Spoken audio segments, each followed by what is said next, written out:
At last, you're here. We have been waiting for you. I don't know what took you this long, but it doesn't matter now. You're here because of synchronicities of the universe. It made you stumble upon this podcast, a source of information. You're looking for answers, and I'm going to tell you right off the bat that you won't find them here. In fact, you'll end up with more questions than before. You won't find answers here because the answers are all within you, because you are a reflection of everything that is out there. You are a fractal, containing infinite possibilities. You won't find answers here, but I'll tell you where you can possibly find them. Probably, you'll find them where they originated, from yourself. In these series of podcasts, we'll explore different philosophies, polemic topics, opinions, subjective realities, interesting ideas, and we'll also hear stories, some to make us reflect on what life is, and others just to relax and to be in the moment. If you have questions like, why do we exist? What's my purpose here? How can I become a better person? Do I need to become a better person? Is there life in other planets? Is magic a real thing? And many other similar questions, then this is the podcast that will resonate more with you. I will remind you that we have free will, and we always have the power to decide which information we want to keep and which we want to ignore. We are all entitled to believe or not to believe whatever information we expose in this podcast. We create our own reality. Welcome to Astra Podcast Episode 1. My name is Joyvel Osorio, and I'm your host. But that's actually irrelevant, because I'm you and you are me. We are all one. And we are the universe and the source at the same time. For some, it may be a strange way of thinking because we're in a game, and as any game, this one has also rules. So for some, it might be difficult or even seem impossible to understand how we are all one. Because one of the rules of this game is that we will see things as separate entities. We will classify and tag them. Some of them will appear as bad things and some others as good things. That's called duality. To identify ourselves, we need to use a series of symbols and tags. In the digital era, that's the equivalent of metadata. This is so we can organize things in a sequence that our brains can make sense of. These symbols, which are letters, numbers, and special characters, can be expressed in sounds, and they represent what we're referring to. For example, the word water, W-A-T-E-R, refers to the liquid element, but if you are thirsty, you cannot quench thirst with just the symbols. You need the actual thing. The sequence of symbols I was assigned in this lifetime to identify my mind and body complex as an individual is my name. Same with you.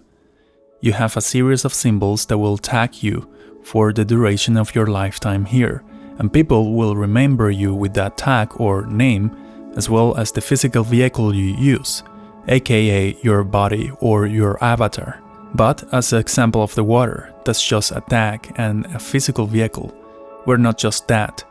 Our true being extends way beyond what you can imagine. And that's one of the purposes of this podcast. Awakening people about something we don't remember. With that said, you may have noticed that I have a weird accent, and that's because English is my second language, so in some cases I might mispronounce some words. I hope you don't mind. All the information I'll be sharing in this series of podcasts are a collection of my opinions and conclusions in my search for the truth throughout several years of my life. About 90% of all I'm going to say was probably said or written already by someone else. I'm just a messenger. I'm not claiming to be telling the absolute truth. It turns out that most of these philosophies and beliefs are as old as many thousands of years. It seems that ancient civilizations had more understanding of how the universe works than an average person today. I'm referring to those civilizations like the Mayas, Egyptians, just to name a few, that had an advanced understanding of astronomy, mathematics, engineering, and spiritual development. How did they know all this? Clearly they had very good teachers. But who were the teachers? There was a time I believed in right and wrong actions. And that's just a perspective. One of the most basic teachings I learned is that we need the dark to be able to see the light, and we need the light to be able to see the dark. There's no separation. We can only appreciate the best when we go through the worst. You only enjoy drinking water when you are really thirsty, otherwise you take it for granted. This is what the yin and yang illustrates. The balance.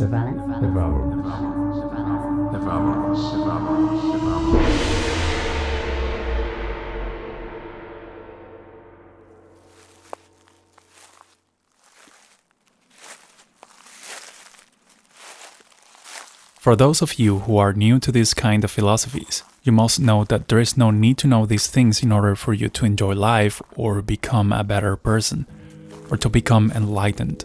You probably need this information to understand few things, but if you think that knowing this will make you better than others, or you'll be granted access to some kind of heaven, you are missing the point.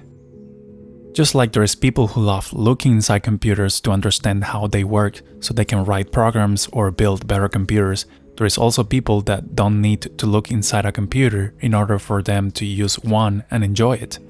Of course, you still need some basic knowledge to be able to use one computer as a tool. That's true for any tool. Even a pencil requires an artist to create masterpieces. It's not about the pencil, but what you can do with it. But as much as we need the artist who uses the pencil, we also need the person who makes the pencil. I believe in a universal law that says simply something along the lines of, do whatever you want as long as it doesn't interfere with others doing whatever they want. Otherwise, the universe will balance things out for you. In other words, you are free to do an infinite number of things, but if it affects others, whether in a negative or positive way, you'll also get some of that at some point. Karma. And you might not believe in that because you don't understand it, which is okay. You'll have more than a lifetime, and probably you already had several lifetimes figuring this out. You literally have an eternity to see how things work, not only in this universe but also in other planes of existence. So don't worry. Everybody has a part to play in this game. Absolutely every single life form and even things are players of this big game.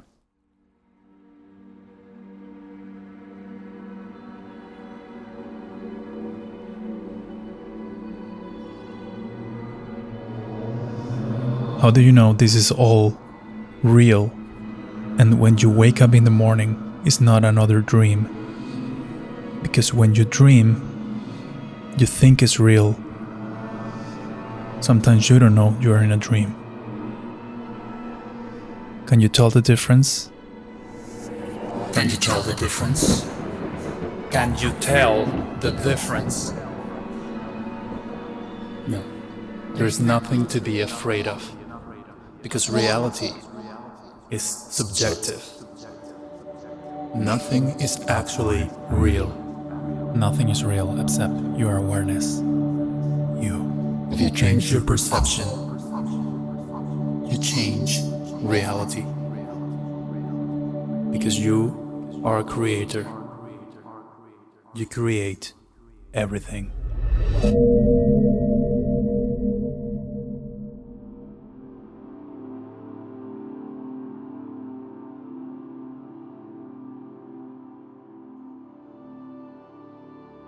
Now I'm going to quote Alan Watts on one of his speeches in which he mentioned dreams, probably my favorite one.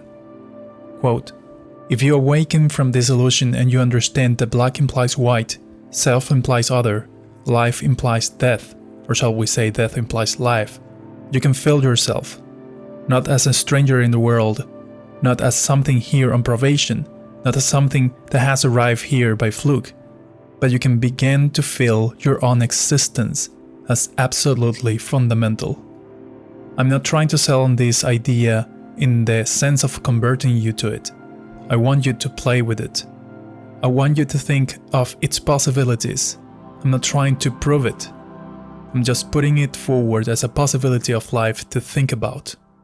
So then, let's suppose that you were able every night to dream any dream you wanted to dream, and that you could, for example, have the power within one night to dream 75 years of time, or any length of time that you wanted to have.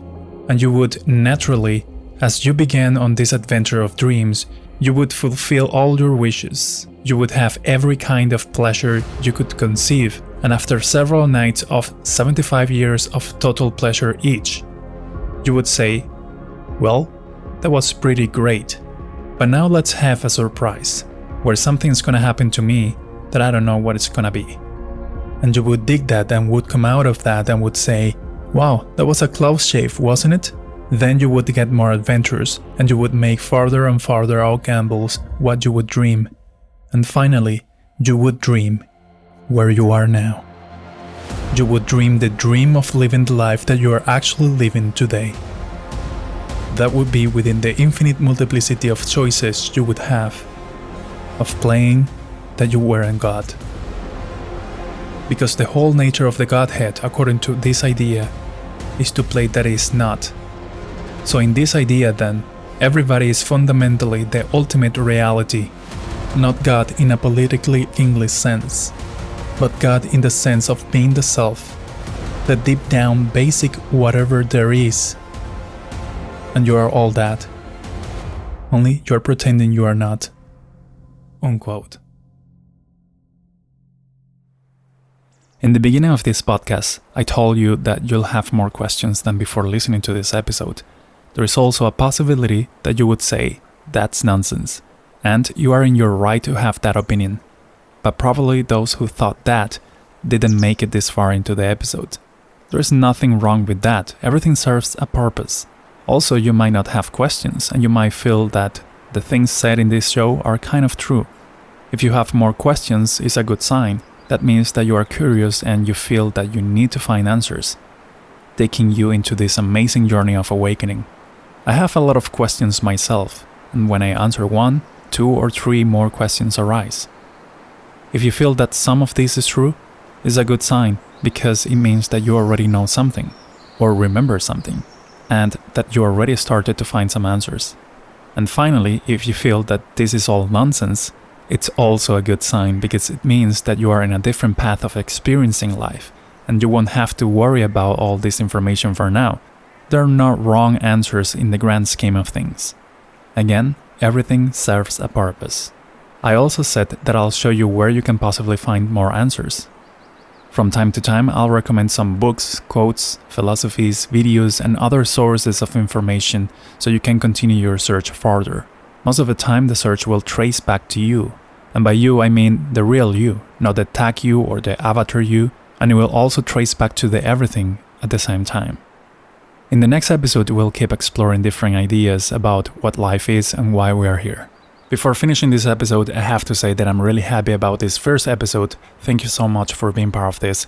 Visit our website astrapodcast.com for more information, also to start building our community over there. In the show notes, you will find some information about the credits and sources. And we'll be here next week with episode 2. Thank you for listening, and thank you for existing.